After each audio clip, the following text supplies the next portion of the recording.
তুমি বাসায় যাইয়া যখন ঘুমে পড়বা, মা যখন ডাকতে আসবে ওঠো, যদি এমন হয় যে আজরাইল এসে তোমার রুহুটা নিয়ে যায়, মা তোমার শরীর টাচ করে দেখবে শক্ত বড় হয়ে গেছে। মা চিল্লায় বলবে, সন্তানের বাবা দেখো, আমার কলিজার সন্তান আর দুনিয়ায় জিন্দা নাই। বাবাও কান্নায় ঢলে পড়বে, ইমাম সাহেবকে টেলিফোন করে বলবে, ইমাম সাহেব আমার সন্তান দুনিয়ায় নাই, জানাজা না পড়ায় কোথাও যাবেন না। আবার একদলকে কান্না করে বলবে, ও আমার আপনজনেরা তাড়াতাড়ি যা বাজারে কাফনের কাপড় নিয়ে আসো। কাউকে বলবে মসজিদের খাট নিয়ে আসো, কাউকে বলবে বাড়ির পেছনে বাঁশবাগানে কবর খনন কর, কাউকে বলবে আবার বাড়ির পেছনে গরম পানি কর, মশারি টানা। এরে যুবক, তুমি জানোনি তোমার আমার গায়ের গেঞ্জিটা বেলেট দিয়া কেটে কেটে রেখে দিবে, সাদা কাপড়ের প্যাকেট বানাইয়া। ওরে বাবা, গোসল শেষে যখন সাদা কাপড়ের প্যাকেট করবে, খাটিয়ার মধ্যে লাশটা উঠাইয়া জানাজার ময়দানে যখন নিবে, জানালা দিয়া তোমার মা বলবে, আমার বাবারে কই নাও। বলবে জানাজা দিয়া কবরে রাখার জন্য যাই। মা বলবে, আমার বাবারে আর জীবনে দেউজি দেখবো না। বিদায় বেলা কাফনের মুখটা খুলে একটু আমার চেহারাটা বাবার দেখায় যাও। যেই বাবা আমারে আম্মু বলে ডাক দিলে কলিজা ঠান্ডা হয়ে যাইতো, আর বুঝি আমারে আম্মু বলে ডাকবে না। ও যুবক, তোমারে কবরে যখন রাখিয়া সবাই চলে যাবে, কেউ নাই, ঘরে গিয়া সবাই গল্প করবে, কেউ কান্না করবে। ওই কবরে যদি দাড়ি ছাড়া চলিয়া যাও, আল্লাহ না করুন যদি বেনামাজি অবস্থায় আজরাইলের হাতে ধরা পড়ে কবরে যাও, আমার আল্লাহ রসুল বলেন, আমার আল্লাহ রাগ হয়ে যাবেন। আল্লাহ পাক বলবে, কবরের ফেরেশতারাই নাফরমান বেনামাজিকে ধর, কবরে জাহান্নামের আগুন জ্বালায়া দাও। আর আল্লাহ বলবেন, কবরের মাটি এই গুনাহগার বেনামাজিকে দুই দিক থেকে জোরে জোরে চাপ দাও। এত জোরে চাপ দিবে পাঁজরের হাড় গুলো চুরমার হয়ে যাবে। ও যুবক বাবারা, মিথ্যা মনে করিও না, গুনাহ নিয়ে কবরে গেলে আর কোনো উপায় হবে না। যদি তাই না হয় তো নবীজিও কবরের আযাবের ভয়ে কাঁদলেন কেন?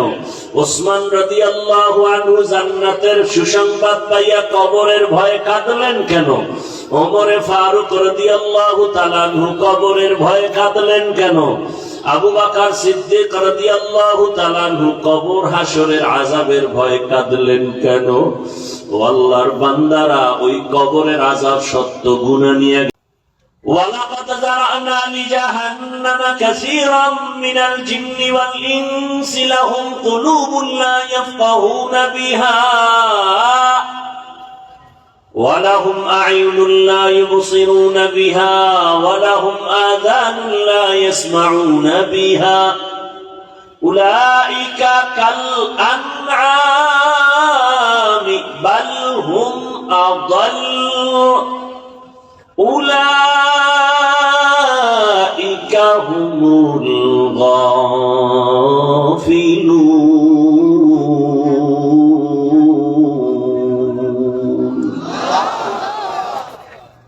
আল্লাহ বলেন, অধিকাংশ মানুষ জাহান্নামে যাবে। কেন বলে? তাদেরকে গবেষণা করার মতো, ভাবার মতো আমি কলম দান করেছি, তারা গবেষণা করে না, ভাবে না। যাদের ভাবার চিন্তা আছে তারা ভাবতে থাকবে, আরে আমারে কে বানাইলেন? আজকে আমি বড় গলায় কথা বলি, মাস্তানি করি, বাহাদুরি দেখাই, টাকার গরম দেখাই। আরে তুমি কয় টাকার মালিক? তুমি তো নমরুদের থেকে বড় মাস্তান হতে পারো না। এই মাস্তান, তুমি তো ফেরাউনের থেকে বড় মাস্তান হতে পারো নাই, সাদ্দাদের থেকে বড় মাস্তান হতে পারো নাই, গাদ্দাফির থেকে বড় মাস্তান হতে পারো নাই, আবু জাহালের থেকে বড় মাস্তান হতে পারো নাই। তুমি আবু লাহাবের থেকে বড় মাস্তান হতে পারো নাই। তুমি যতই টাকার গরম দেখাও, কারণের থেকে বড় টাকাওয়ালা হতে পারো নাই। আমেরিকার ডব্লিউ বুশের থেকে বড় বাহাদুর হতে পারো নাই। সবগুলো আল্লাহ ধরে ধরে সাইজ করেছেন। তোমাকে ধ্বংস করতে আমার মাওলার কিছু লাগবে না। ঘুমের মধ্যে আমার মাওলায় যদি ধরে, সকালে উঠা দেখবি যেই জবানে গালি দিছ ওই জবান বন্ধ হয়ে গেছে। আল্লাহ পারে। আমার মাওলারে ভয় কর। আমার এই বাংলাদেশে যত ঝামেলা দেখো, একমাত্র কারণ আমার দেশের উলামায়ে কেরামের সাথে বেয়াদবি করার ফলাফল। ও যুবক, জীবনে কিছু করো বা না করো, সাবধান। মানুষের জীবনের সব থেকে বড় দামি গুণের নাম হলো আদব। যত বড় এলেমওয়ালা হই না কেন, ডিগ্রিদারি হই না কেন, টাকাওয়ালা হই না কেন, আদব যদি না থাকে দুনিয়াতেও সম্মান নাই, আখিরাতেও সম্মান নাই। ও আল্লাহর বান্দারা, বড় দুঃখ, আল্লাহ পাক রব্বুল আলামিন গবেষণা করার মতো মেধা দান করেছেন মানুষকে, আর কাউকে দেন নাই। মানুষ গবেষণা করবে। এই যে একটা প্যান্ডেল বানাইলো, কতগুলো খুঁটি লাগাইলো, অথচ এর থেকে কত কোটি গুণ বড় ওই আসমান, একটা না সাতটা। উপর থেকে কোন রশির টানাও নাই, নিচের থেকে একটা খুঁটিও নাই। বিগাইরি আমাদিন তারাউনাহা। আমার মাওলা যে কেমন দয়ার মালিক, ওই মাওলারে চিনলে না রে বাবা। আজকে টাকার মালিক তোমার কি মনে নাই? তুমি তোমার শিশু বাচ্চার মতো অবুঝ ছিলা, মনে আছে কি ভাই? মনে আছে? আমরা কিন্তু এক সময় অস্তিত্বহীন ছিলাম, দাঁড়াইতেও পারি না, হাঁটতেও পারি না, মাকে বলতেও পারি না আম্মু আমার ক্ষুধা লাগছে, খানা দাও। ওই সময় কিন্তু তোমার আমার পুঁজি ছিল শুধু কান্না, কান্না, কান্না। কান্নার কারণে মা বুঝতেন বাচ্চা কাঁদে কেন, বোধহয় ক্ষুধা লাগছে। আর কেউ বুঝে না। কে বুঝতেন? আমার কান্না দেখে মা বুঝতেন এখন আমার গরম লাগে, পাখার দরকার। আমার কান্না দেখে আমার মা বুঝতেন, আমার বাবাও বুঝে নাই। বাবাকে বাচ্চা কাঁদে কেন, ক্ষুধা লাগছে খানা দাও। মা কয় 5 মিনিট আগে দিছি তো, কাঁদে কেন? আম্মা জান বলে বাচ্চারা ঘুমের আগে কাঁদে, এখন ওর কান্না হলো ঘুমের কান্না। সেখান থেকে আমার আল্লাহ হাঁটার শক্তি দিলেন, কথা বলার শক্তি দিলেন। আজকে বাড়ির মালিক, গাড়ির মালিক। আজ আমার সন্তান, আমার স্ত্রী, আমার ক্ষমতা কে দিছে? ও বাবা, এগুলি পাইয়া ভুইলা যাইও না। গবেষণা কইরা চিন্তা করা দরকার। বাড়ির মালিক আমারে কে বানাইলেন, তারে তো চিনলাম না। স্ত্রীর মালিক আমাকে কে বানাইলেন, তারে চিনলাম না। সন্তানের মালিক আমাকে কে বানাইলেন, তাকে চিনলাম না। ওই আসল মালিকের না চিনলে তো আমি জাহেল, বড় মূর্খ হয়ে গেলাম। এরে নবীর উম্মতের দল, ও যুবক বাবারা, তোমার ওই যুবকের তেজস্বী সততা দেখেও কি তোমার দিল কাঁদে না? আরে মনে শখ লাগে মানুষের, এর দাড়ি কাটলে না জানি একটু মজা লাগে। আচ্ছা কাটছো তো, এবার তওবা করো। তোমার মনে আশা যাচ্ছে পার্কে পার্কে ঘুরলে মজা, অনেকদিন তুমি ঘুরছো, এবার তওবা করো। মনে তোমার আশা সারা রাত মোবাইল চালাইলে কি না জানি মজা, এবার তওবা করো। এরে নবীর উম্মতের দল, অনুরোধ করে বলছি রে বাবা, কয়দিন আর বাহাদুরি করবা? তোমার চোখের সামনে তাকায় দেখো না, গাড়ির চাকার তলে যুবকের লাশ, ঘুমের বিছানায় যুবকের লাশ, নদীর মধ্যে পানির ভেতরে যুবকের লাশ। ও যুবকেরা বলো, ঘুমের মাঝে কেউ মরে না? তুমি যদি মরিয়া যাও, কালকে তোমার লাশ কবরে একদিন হয়ে যাবে। ও যুবক বাবা, ও পর্দার আড়ালের আম্মা জানেরা, আমার আল্লাহর ভয়ের জন্য আল্লাহ বলেন আমাকে ভয় করো। আমার ভয়ের নাম তাকওয়া। ভয় করার মতো ভয় করো। মুসলমান না হইয়া কেউ কবরের দিকে রওনা দিও না। এজন্যই তো উলামায়ে কেরাম বলেন, বক্তা হইছি, মাওলানা হইছি, কিন্তু এখনো খাঁটি মুসলমান হতে পারি নাই। মুসলমান তো জবানে গালি দিতে পারে না, মুসলমান তো জবানে গীবত করতে পারে না, মুসলমান তো ওই জবানে মিথ্যা বলতে পারে না, মুসলমান তো কারো ক্ষতি করতে পারে না, মুসলমান ইচ্ছা করিয়া কারো অপমান করতে পারে না। আল্লাহ রাসূল বলেন, খায়রুন নাস মান ইয়ানফাউন নাস, ভালো মানুষ ওই ব্যক্তি যার দ্বারা অন্যের উপকার হয়, ক্ষতি হয় না। ও আল্লাহর বান্দারা, ও পর্দার আড়ালের মা বোনেরা, আপনার মতো মা বোন এই এলাকায় এখনো আছে, 5 ওয়াক্ত নামাজ পড়ে, স্বামীর মাল হেফাজত করে, বেপরদায় চলে না। আপনারা একটু জবাব দেন, এরকম মাই এলাকায় আসেনি? যুবকেরা সত্য কথা মানো আর না মানো স্বীকার করো। তোমার মতো যুবক স্কুলে পড়ে, কলেজে পড়ে, 5 ওয়াক্ত নামাজি আসেনি? তোমার কপাল কেন এত খারাপ? তুমি কেন নামাজ আদায় করতে পারো না? তোমার মতো যুবক র‍্যাব, আর্মি, পুলিশ, বিডিআরের চাকরি করে, নামাজি নাই, তুমি কেন পারো না? তোমার মতো যুবক নদীর মধ্যে মাছ ধরে, কৃষি কাজ করে, রাস্তায় গাড়ি চালায়, 5 ওয়াক্ত নামাজ পড়ে, তোমার অন্তরকে প্রশ্ন করো, তুমি পারো না কেন? আমার মাওলার কোরআনটা কি মিথ্যা মনে করেছো? যদি বলো হ্যাঁ, তো একটা প্রমাণ দে, খোদার কসম, কোরআনের একটা ভুল বের করে দেখায়, এখন আমি দাড়ি কেটে ফেলবো।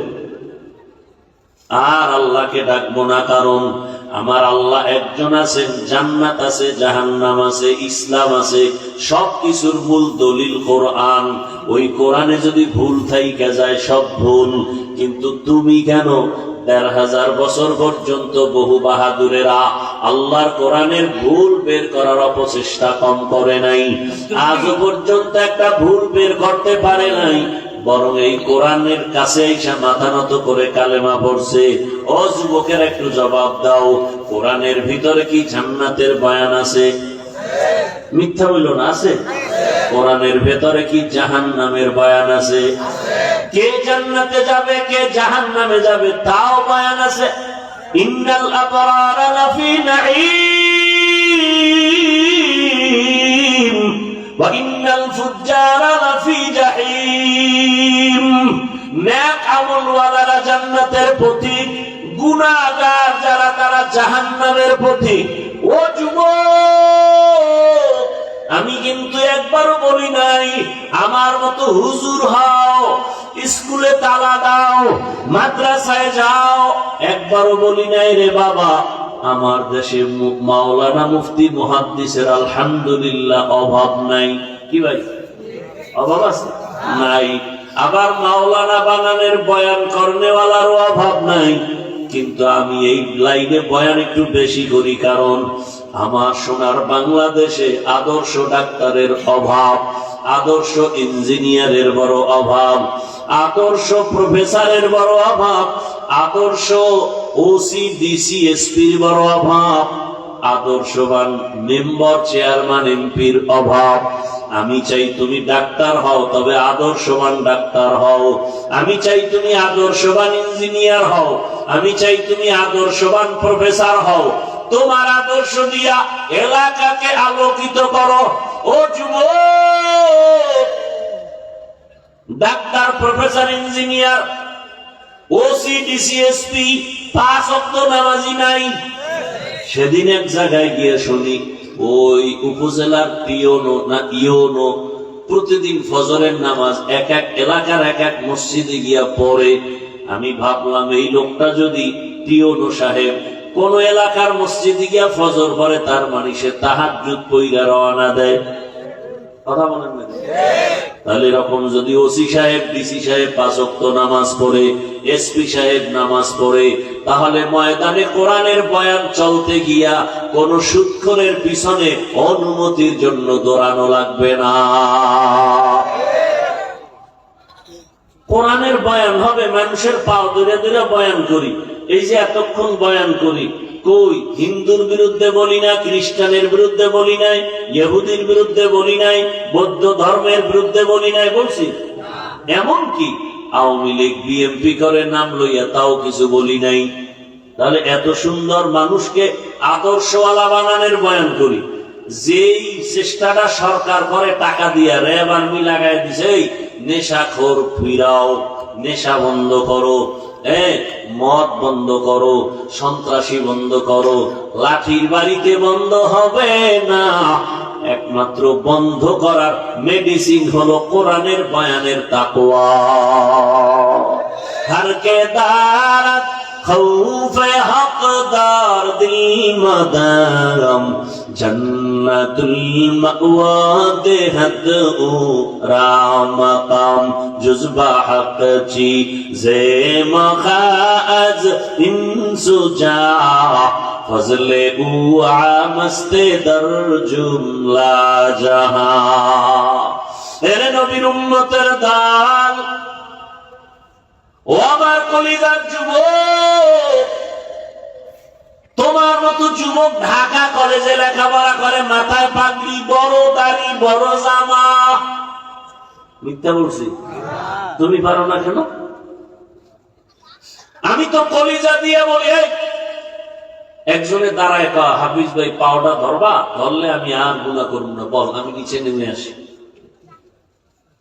আমি তো তোর সম্মান চাই, আমি চাই গোটা দুনিয়ার মানুষ তোমাকে চিনবে।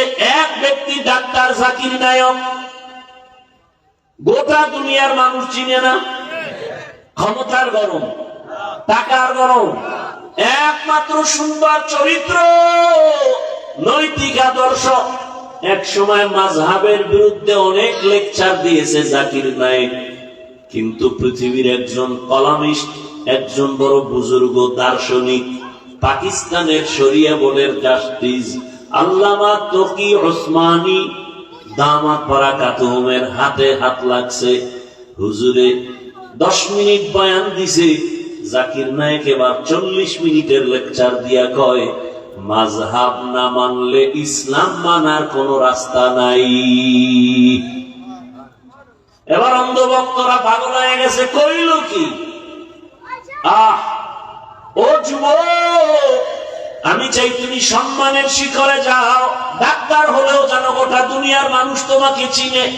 5টা বছর গুইনা গুইনা মোবাইলটা পানিতে ফালাইয়া জিদ কইরা দাঁড়া, যার গুনাহ করব না, চরিত্র ঠিক রাইখা ডাক্তার হয়ে দাঁড়া। চ্যালেঞ্জ দিয়ে গেলাম, গোটা দুনিয়া আজকে 500 টাকার জন্য পাগল হয়েছে। গোটা দুনিয়ার টাকাওয়ালারা তোর কদম চুমবে, 2 হাত দিয়ে টাকা নিবি, টাকা নিয়ে শেষ করতে পারবি না। সম্মান হবে বোনাস, তবে চরিত্র সুন্দর লাগবে, আর 3 জায়গার দোয়া লাগবে। কয় জায়গার দোয়া? 1 নম্বরে মা বাবার দোয়া, দ্বিতীয় শিক্ষকের দোয়া, তৃতীয় উলামায়ে কেরামের দোয়া। লেখা রাখ, মা বাবার যদি দোয়া থাকে তুই 0 থেকে হিরো। এই 3 জনের দোয়া পাইলে তোমার মতো দামি কেউ হতে পারবে না। এবং এটাও লেখো, যদি এই 3 জায়গায় বেয়াদবি করো আর বদদোয়া দেয়, খোদার কসম মরার আগে পঙ্গু হইয়া বিছানায় কাঁদবি। লেখা রাখ ভালো করে। যদি আমার কথা তুই মিথ্যা প্রমাণ করতে পারো, মরিয়া গেলে আমার কবরে থুতু নিক্ষেপ করে আসিস। আমি বলে গেলাম, লিখে রাখ। আর কথাগুলো কাউকে আঘাত করার জন্য বলি না, কলিজার ভালোবাসা দিয়া বলি। পারি না যে তোর পাও ধরতে পারি, মন চায়। যদি রসুলের আদর্শ মানো, আমি পাও ধরলে আমি সার্থক। অনুরোধ করে বলছি, যুবক বাবা, এখনো সময় আছে। মা বাবার দোয়া, শিক্ষকের দোয়া, উলামায়ে কেরামের দোয়া নিয়ে ডাক্তার হও, ওসি হও, ইঞ্জিনিয়ার হও, জীবন ধন্য হবে। কয়দিন আর বাহাদুরি করবারে বাবা? মনের খালি একটা কথা বুঝাও যে আমার মতো যুবক যদি স্কুলে পড়ে, নামাজ পড়ে, আমি পারি না কেন? আর কোনো ওয়াজের দরকার নেই, তাহলে এই কথাটা বুঝাও। তোমার মতো যুবক যদি জেনারেল লাইনে থাকিয়া কাজ করে, ব্যবসা করে, নামাজ পড়ে, তুমি পারো না কেন? ও পর্দার আড়ালের আম্মা জানেরা, বাবা জানেরা, মনটা কি চায় না একটা সন্তানকে আদর্শ সন্তান বানাবেন? সন্তানের ভবিষ্যৎ নিয়ে ভাবেন না? ও আম্মা জান, আপনার মতো কত মা নামাজি পর্দাওয়ালা আছে, কিন্তু ভিন্ন মা বোনেরা আপনারা যারা মার্কেটে মার্কেটে ঘুরেন, আপনার কি ভবিষ্যৎ সন্তানের নিয়ে ভাবেন না? এমন আপনার চিন্তা করা উচিত, আপনি এমন আদর্শ রেখে যাবেন সন্তান যেন আপনাকে নিয়ে গর্ব করতে পারে, বন্ধুদের কাছে গর্ব করবে, আরে আমার আম্মু না আজান হলেই দেখতাম নামাজে দাঁড়াই। এটা গর্ব না? একটা সন্তান গর্ব করবে, আমার আম্মু কত ভালো, কোনদিন বাবার সাথে তর্ক করে নাই, আমার আম্মু এত ভালো, কোনদিন মোবাইলে বেগানার চেহারা দেখে নাই, আমার আম্মুর আদর্শ এত ভালো, আমাকে নামাজের দাওয়াত দিত, রোজার দাওয়াত দিত। আমাকে আমার আম্মু জান বারবার বলতো, মিথ্যা বলবি না, গালি দিবি না, গীবত করবি না, আলেম ওলামার দোয়া নিয়ে চলবি। আমার আম্মু কোনদিন মোবাইলে সময় নষ্ট করে নাই, আমার আম্মু মোবাইলের নাটক দেখে নাই। ও আম্মা জান, আপনার সন্তানের জন্য কত বড় গর্বের বিষয়। ও আব্বা জানেরা, আপনারও চিন্তা করা উচিত সন্তান যেন আপনার আদর্শ পেয়ে গর্ব করে, গোপনে গোপনে দোয়া করে। আমার আব্বুকে দেখলাম কোনদিন আমার আম্মুরে গালি দেয় নাই, আমার আম্মুর সাথে খারাপ আচরণ করে নাই। আমার আব্বুকে দেখেছি আমার আম্মুর কাজের সহযোগিতা করেছে, আমার আব্বু কখনো বেগানার চেহারা দেখে নাই, আমার আব্বু মোবাইলে সময় নষ্ট করে নাই। আপনি দোয়া পাবেন, সন্তানও ভালো হবে। আর যদি আপনার আদর্শ তো খারাপ হয়, সন্তান তো পরবর্তীতে বলবে আর চোখের পানি ফেলবে, আর বলবে, আরে আমার মা বাবাই তো ভালো ছিল না, আমি কেমনে ভালো হব? আমার মাকে দেখতাম বাবার সাথে খারাপ ব্যবহার করে, আমার মা সারাদিন মার্কেটে দেখতাম ঘুরে, আমার আম্মুকে দেখতাম মোবাইলে গান বাজনা দেখে, আমার বাবার চরিত্র বেশি ভালো ছিল না, বেগানার চেহারা দেখতো, নাটক দেখতো, মোবাইল নিয়ে পড়ে থাকতো। আমার বাবা নামাজ নাই, রোজা নাই, তেলাওয়াত নাই, আমার বাবার চরিত্র বড় খারাপ ছিল। এই সন্তান ধিক্কার জানাবে। আব্বা আম্মা জানেরা, এখনো সময় আছে, তওবা করেন, জীবনে আর গুনাহ করবেন না, আদর্শ সন্তানের বাবা মা হয়ে কবরে যাবেন। ও যুবক, তুমি